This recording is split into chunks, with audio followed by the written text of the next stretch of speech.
Tak čus lidi, teď budu tu mluvit, dá se říct, trochu o vážném tématu. Budeme vlastně tu mluvit o československém minigame serveru na způsob Mineplexe. To prozatím. Hlavně jsem vám chtěl říct, že hledáme pluginomajstera a buildery.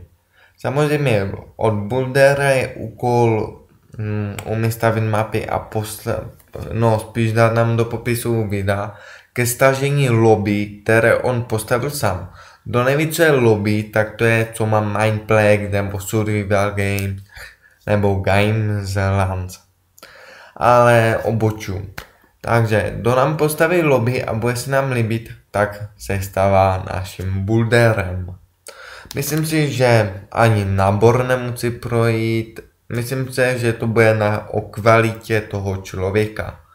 Jak umí pěkně stavět a to. Pluginomajstra hledáme proto potřebujeme napsat pár miniher, dát do provozu server a takové. Hlavně server nejprve bude na 300 slotů, pak se zvedne na 1000.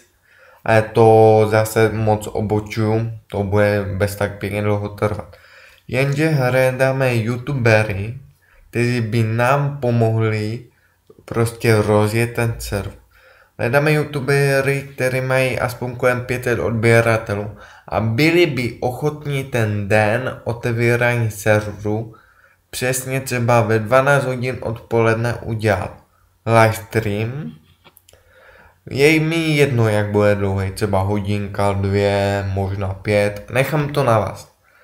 Ale kdyby chtěli jste udělat livestream, tak by nám to moc pomohlo. Tak to bychom moc vážili a ten člověk, který by udělal ten livestream, by dostal youtubera. O youtubera si můžete požádat dříve. Do popisu videa nám napište váš nick, kolik máte odběratelů, samozřejmě to musíte napsat přes ten kanál, přes který vy natáčíte a to. Nevím, jestli jsem chtěl teď všechno říct, mám to všechno napsané. No, jak se dívám, tak to je všechno. Jinak potřebujeme plugin Annihilation, který hledáme. Kdyby někdo ho měl, který má permise na kity a takové, tak nám ho určitě pošlete, budeme moc rádi za to a moc si to budeme vážit. No já už si myslím, že bych se mohl končit, no nic, tak čau lidi.